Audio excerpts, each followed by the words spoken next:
Hello tout le monde, bienvenue, tu viens chez moi, écoute et prête l'oreille, je suis Vaya Prière et je suis très heureuse de pouvoir vous retrouver aujourd'hui pour la deuxième partie de notre étude de la semaine, que je dirais exceptionnelle et merveilleuse, des chapitres 5 à 7 du livre d'Alma. Chers frères et sœurs, j'espère sincèrement que vous avez pris le temps d'étudier ces chapitres et notamment le chapitre 5 qui, je le reconnais, est un peu lent à lire mais tellement rempli de nombreux enseignements que nous avons pu déjà voir dans notre première vidéo. J'espère que vous avez étudié et médité chacune des questions de ce chapitre et que vous vous êtes efforcé d'y répondre personnellement, individuellement, de manière à pouvoir effectuer cette auto-évaluation de vous-même pour savoir ce que nous avons besoin de changer et surtout, j'espère que cette étude, cette auto-évaluation a renforcé davantage votre témoignage de notre Sauveur Jésus-Christ. Nous allons continuer. Un bref résumé du chapitre 6, il est court, mais relis les deux chapitres 5 et 7. Alma met les choses en ordre à Zarahemla, appelé son sermon, qui a changé la vie et qui a aidé de nombreuses personnes à corriger leur cas. Il ordonne les dirigeants, procède au baptême et purifie l'Église des impénitents et des rebelles. Il fait suite aux invitations et exhortations qu'il a données dans le chapitre précédent. Et puis, comment il se dirige vers sa prochaine destination, la ville de Gédéon. Le chapitre 7 nous donne le sermon qu'il enseigne dans Gédéon. Et vous savez ce qui est intéressant à ce sujet? C'est que c'est un enseignement complètement différent. Les habitants de Gédéon n'ont pas les mêmes problèmes que les habitants de Zarahemla. Alors, il leur transmet un message qui est différent. Et j'aime vraiment cela. Ce n'est pas comme s'il disait, OK, j'ai donné ce grand discours à Zarahemla, ça s'est très bien passé, je l'ai bien préparé, donc je vais juste le réutiliser et vous donner ce même message. Non, les prophètes nous enseignent selon l'endroit où nous nous trouvons et ce dont nous avons besoin. Et comme les Gédéonites n'ont pas les problèmes de Zarahemla, alors Alma est capable de leur enseigner des choses plus grandes et plus profondes, des idées doctrinales puissantes. J'ai parfois entendu des personnes critiquer les conférences générales en disant que nous entendons toujours les mêmes choses. Peut-être que si nous appliquions tous collectivement en tant qu'Église ces enseignements, ils pourraient aller plus loin et nous en apprendre davantage. Mais ici, dans Alma chapitre 7, grâce à la justice des Gédéonites, nous trouvons certains des versets les plus importants et les plus significatifs sur le plan doctrinal sur l'expiation dans les Écritures. Alors, pour commencer, j'aimerais vous parler du téléphone, du vinyle. Alors, si on essayait d'expliquer et de discuter de quelque chose qui à bien des égards est inexplicable, la doctrine de l'expiation du Christ est si profonde et si vaste et dépasse notre compréhension humaine qu'il est difficile d'en sonder les profondeurs et d'en gravir les hauteurs. C'est comme essayer d'envelopper notre esprit mortel autour du concept de l'infini ou d'un univers sans début ni fin. Je ne pense pas qu'aucun d'entre nous comprenne vraiment exactement comment fonctionne l'expiation. J'aime donc utiliser cette analogie du téléphone portable pour illustrer cela. Si je vous demandais si vous saviez comment est-ce que ça marche, comment utiliser ce petit objet portatif construit à partir de matières premières que l'on peut trouver sur et dans la terre pour communiquer avec nos amis, notre famille et parfois à l'autre bout du monde. Le fait que je puisse taper un message simple, appuyer sur un bouton et presque comme par magie, que l'on puisse voir répondre à ce message à des centaines, voire des milliers de kilomètres, juste me surprend. Comment cet objet peut-il stocker et jouer toutes les chansons que j'ai aimées dans toute ma vie? Comment est-ce que je peux regarder la télévision et des films, jouer aux échecs avec quelqu'un qui est en Australie et accéder à l'étendue des connaissances du monde dans un si petit paquet? Comment est-ce que ça marche? Généralement, personne ne peut l'expliquer, du moins pas très bien. La plupart d'entre nous, moi y compris, n'avons aucune idée du fonctionnement d'un téléphone portable. Maintenant, chers frères et sœurs, vous savez quoi? Ce n'est pas tout à fait vrai. Je sais comment fonctionne un téléphone portable. Et lorsque j'y songe, je sais exactement comment ça marche et très bien. Je vous le montre. J'ai appuyé sur le bouton marche. C'est tout ce qu'il faut. C'est comme ça que ça marche. J'appuie sur le bouton on et ensuite, il fait toutes ces choses incroyables pour moi. Pourquoi est-ce que je vous parle de ces choses, chers frères et sœurs? Parce que c'est comme l'expiation du Jésus-Christ. Nous ne pouvons pas vraiment expliquer tous les détails de son fonctionnement, les tenants et les aboutissants de son pouvoir et de ses fonctions internes. Tout le quand et le pourquoi. Mais je sais deux choses. Je sais comment accéder à ce pouvoir et je sais que cela fonctionne. Je connais le bouton marche et je sais que c'est efficace dans ma vie. Nous n'avons pas besoin de comprendre tous les mystères de l'expiation pour accéder à son incroyable pouvoir. Nous devons simplement être prêts à appuyer sur le bouton et ensuite à avoir confiance en sa capacité à nous aider. Cela étant dit, cela ne devrait pas nous empêcher d'étudier le sacrifice expiatoire du Christ et de chercher à en intérioriser la signification. Je me souviens, lorsque j'étais plus jeune, même à l'adolescence, j'entendais souvent mes parents et les adultes et d'autres parler ou rendre témoignage de l'expiation. Ils parlaient avec une certaine voix accompagnée de larmes et d'un grand sentiment de solennité.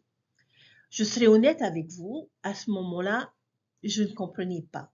Je pouvais sentir, à la manière dont ils ont parlé, que c'était une chose importante et que je devais en être impressionnée. Mais nous ne pouvons pas créer ce sentiment et cette connexion à partir de rien. Cela leur semblait si personnel. Et cela m'a amené à me demander comment la souffrance d'un homme dans un jardin, il y a des centaines d'années, pouvait avoir une telle signification personnelle pour les gens tant de siècles plus tard. Beaucoup de choses ont changé depuis. J'ai vécu quelques expériences et quelques moments éclairants dans ma vie qui m'ont aidé à me connecter à un niveau plus profond avec mon Sauveur et Rédempteur. Dans une certaine mesure, je comprends maintenant. Je comprends pourquoi ils en ont parlé de cette façon. Et je sens vraiment que maintenant, j'éprouve le même sentiment de crainte et d'étonnement. Il y a quelques versets ici, chers frères et sœurs, dans le chapitre 7, qui m'ont beaucoup aidé à en arriver là.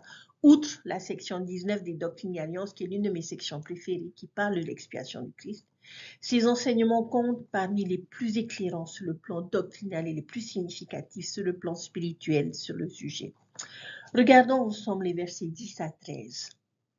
Vous vous souvenez peut-être que Jésus a comparé son expiation à une coupe amère. C'est comme boire une tasse pleine de quelque chose de très amer, comme du vinaigre. Qu'y avait-il dans cette tasse? Que vivait-il exactement pendant son expiation?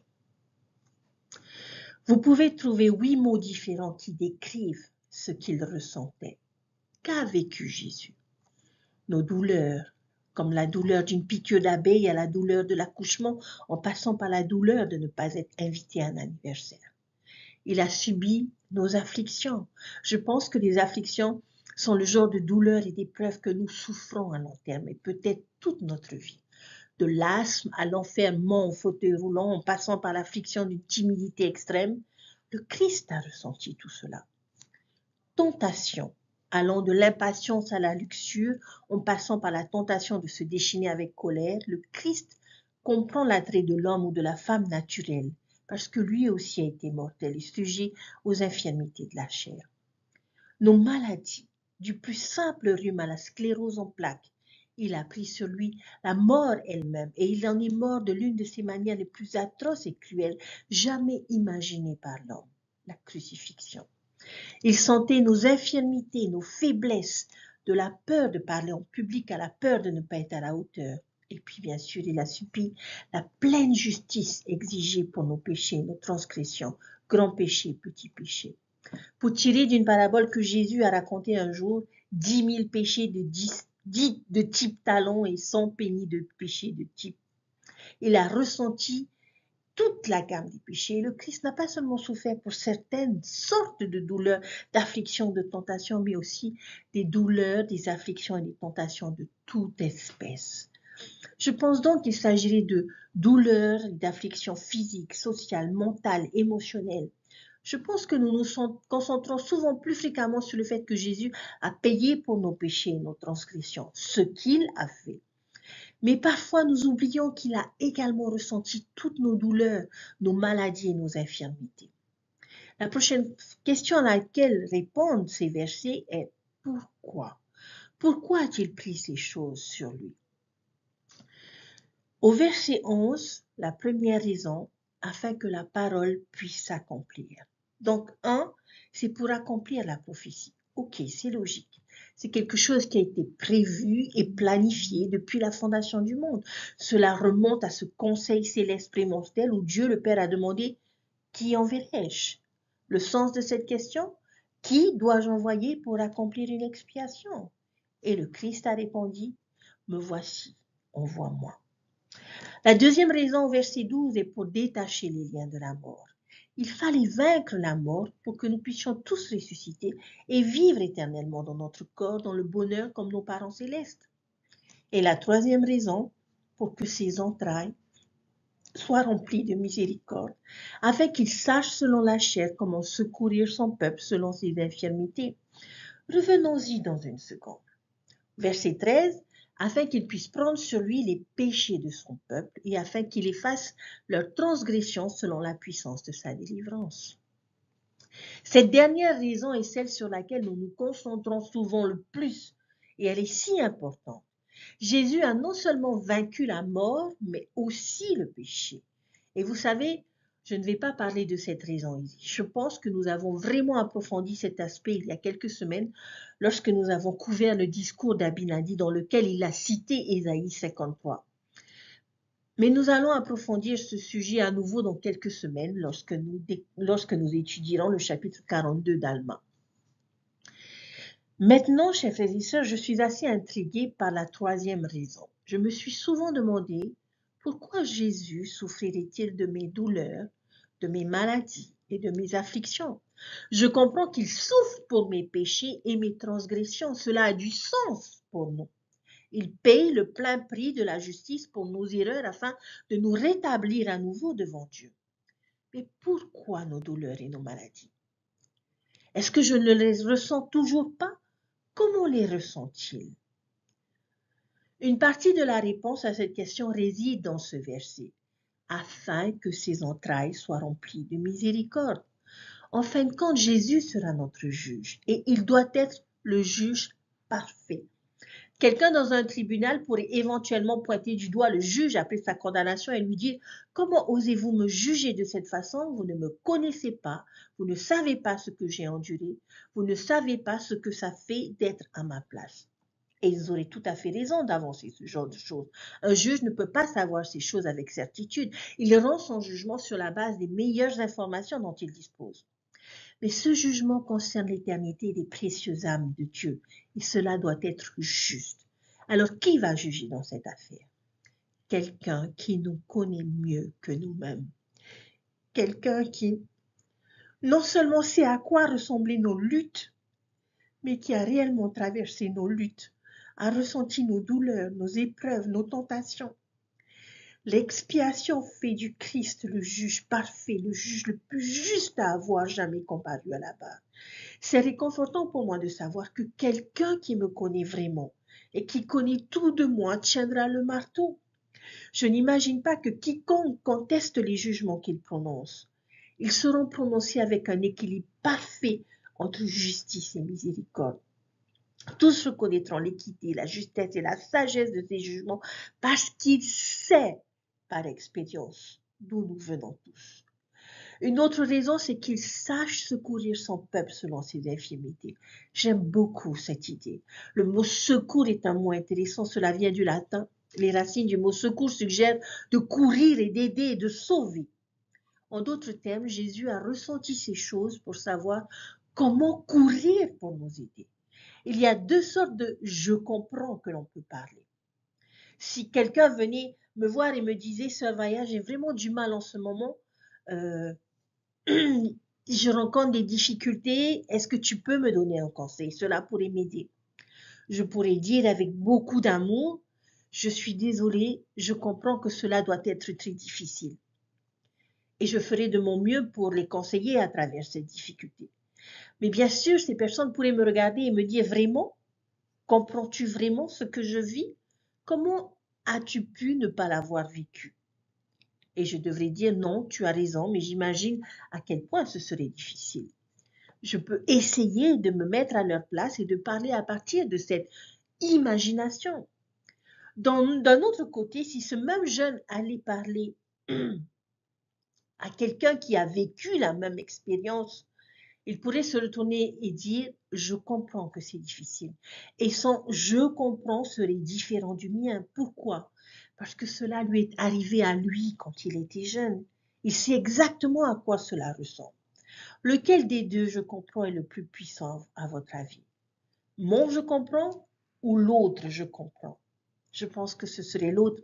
Et c'est la différence entre la sympathie et l'empathie. Lequel des deux Jésus voulait-il pouvoir dire à vous et à moi? Il voulait pouvoir dire je comprends. Et vous savez quoi? Je pense en fait qu'il existe un troisième type de je comprends. Le je comprends de Jésus est encore plus que l'empathie. Ce n'est pas seulement qu'il comprend parce qu'il a vécu quelque chose de similaire. C'est qu'il a réellement vécu exactement ce que nous avons vécu. Il a souffert de nos douleurs, de nos maladies, de nos infirmités spécifiques. C'est le je comprends le plus parfait qui puisse jamais être prononcé par les lèvres d'un autre être mortel.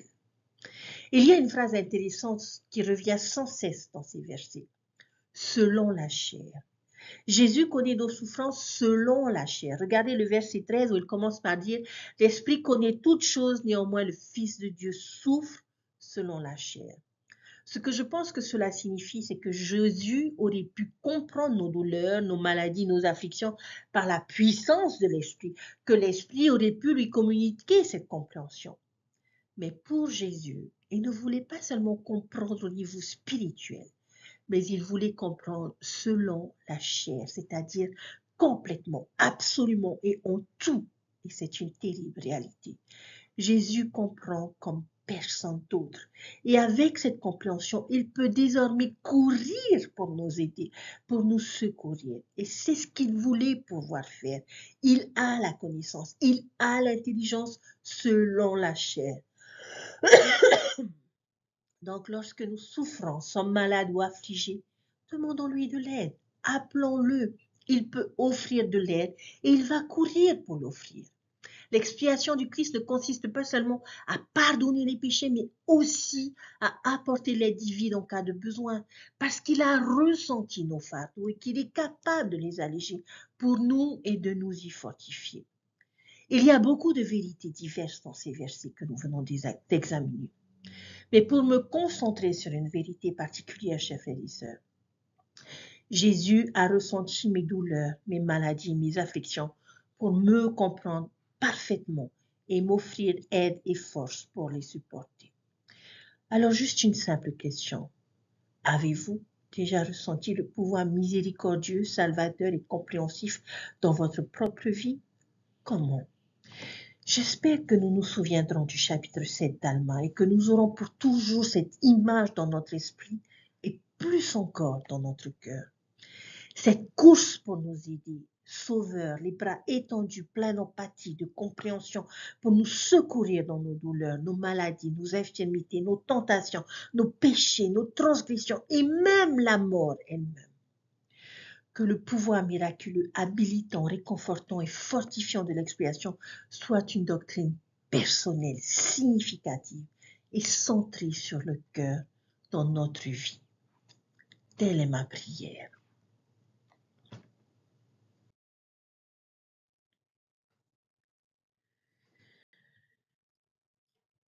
Avant de conclure le message de cette semaine, il y a encore une brève phrase d'Alma sur laquelle j'aimerais me concentrer cette semaine.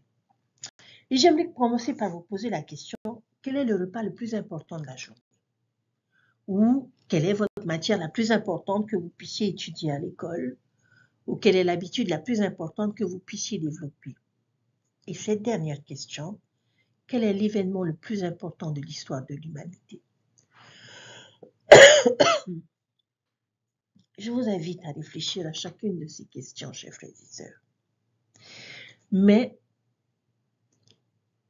pour passer aux Écritures, j'aimerais que nous examinions la réponse d'Alma à la dernière question.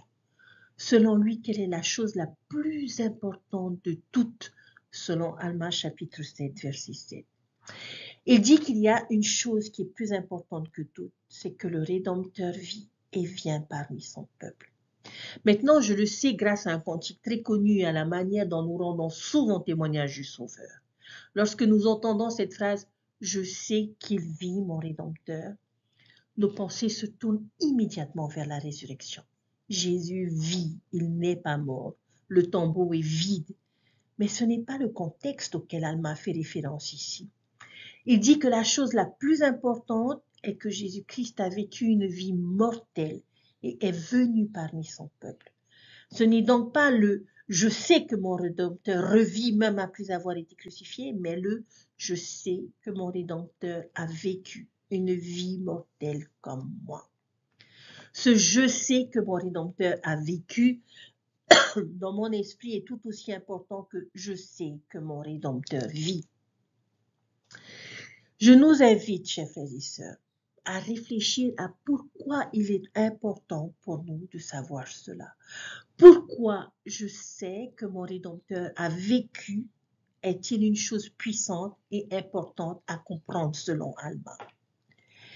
Il est vital pour nous de savoir qu'il a partagé la mortalité avec nous, qu'il sait ce que ça fait de vivre à notre niveau.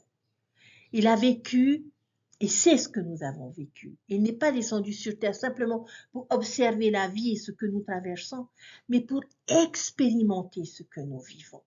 C'est ce que l'ange qui rend visite à mes filles appelle la condescendance du Christ. Et cet ange a estimé que cette idée était suffisamment importante pour y consacrer un chapitre entier.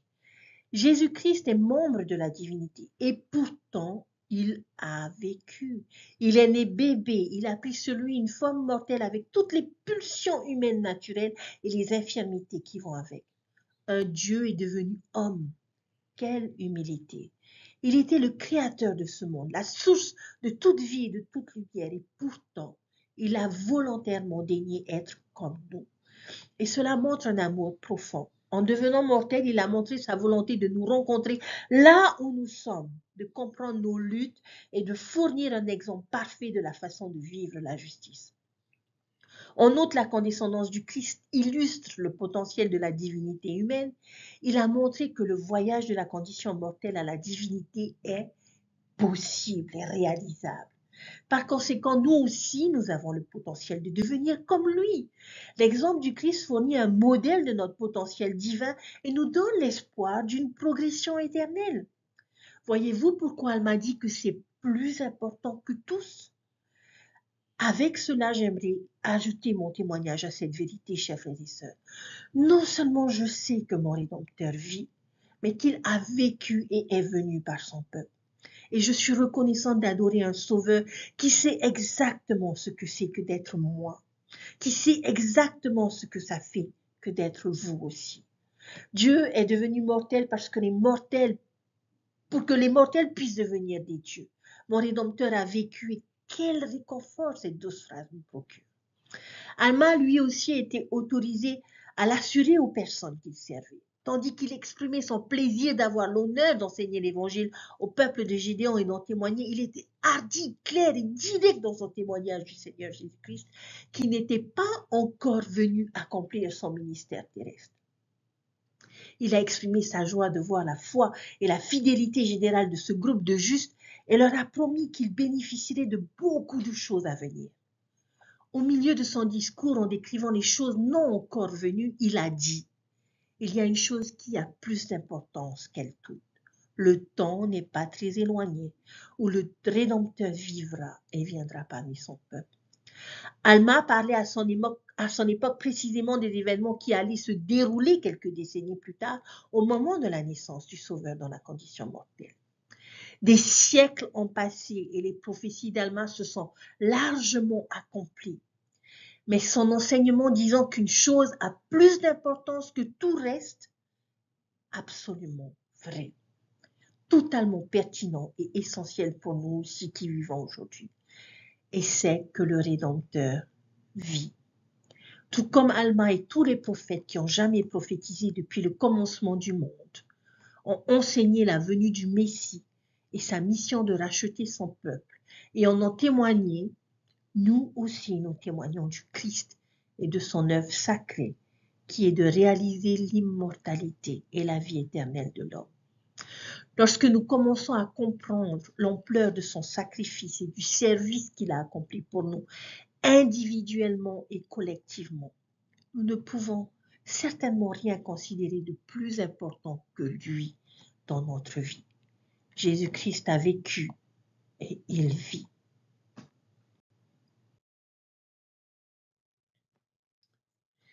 Mes chers frères et sœurs, mes chers amis, je témoigne que Dieu nous voit tels que nous sommes vraiment, et qu'il voit que nous méritons son secours.